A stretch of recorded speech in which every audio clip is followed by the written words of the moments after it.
শীতকাল, রাত তখন প্রায় 2:30। সারা গ্রাম ঘুমে অচেতন, শুধু রমেশ কাকা এখনো জেগে ঘরের চৌকিতে শুয়ে বিড়বিড় করে পুঁথি পড়ছেন।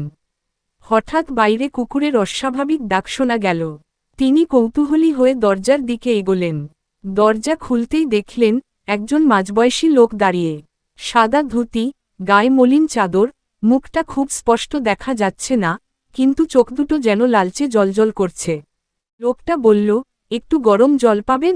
খুব ঠান্ডায় কাহিল হয়ে পড়েছি। রমেশ কাকা সাধারণত অপরিচিত কাউকে রাতে আশ্রয় দেন না, কিন্তু ওই চোখের দিকে তাকিয়ে না বলতে পারলেন না। ভেতরে এনে চুলায় জল গরম করলেন। লোকটা বসে শুধু তাকিয়ে থাকল একদৃষ্টিতে। জল দেওয়ার পর লোকটা বলল, আপনার নাম রমেশ তো? আপনার বাবা রঘুনাথ খুব ভালো মানুষ ছিলেন। রমেশ কাকার চোখ কপালে। আপনি বাবাকে কিভাবে চেনেন? প্রশ্ন করতেই লোকটা হেসে উঠল, একটা ঠান্ডা, হাড় কাঁপানো হাসি। কারণ আমিই তো তাকে শেষবার দেখে এসেছিলাম, যেদিন তিনি ডোবার পারে হারিয়ে গেলেন। ঠিক এই দিনে, এই সময়ে, 30 বছর আগে। রমেশ কাকা বুঝলেন কিছু একটা গোলমাল আছে। তিনি পেছনে ফিরতেই লোকটা বলে উঠল, দেখেছেন তো কাকা, আমি কথা রেখেছি। আবার দেখা করতে এসেছি। আবার ফিরে তাকালেন, লোকটা নেই।